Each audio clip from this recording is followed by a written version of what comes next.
O cante Policinella di Guido De Martino.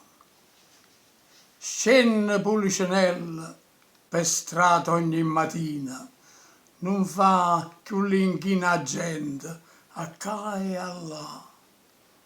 È diventata seria, non porta cuppolone o camisone bianca, a maschera di cartone.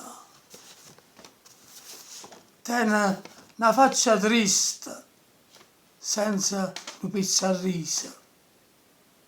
Va camminando Napoli con l'occhio sempre infuso. Chiagna Policinella non si può rassegnare, pensando che sto popolo come si può salvare. Sono quasi 5 secoli che passa per ste viche. Gesù, come sono antica e male è sta città.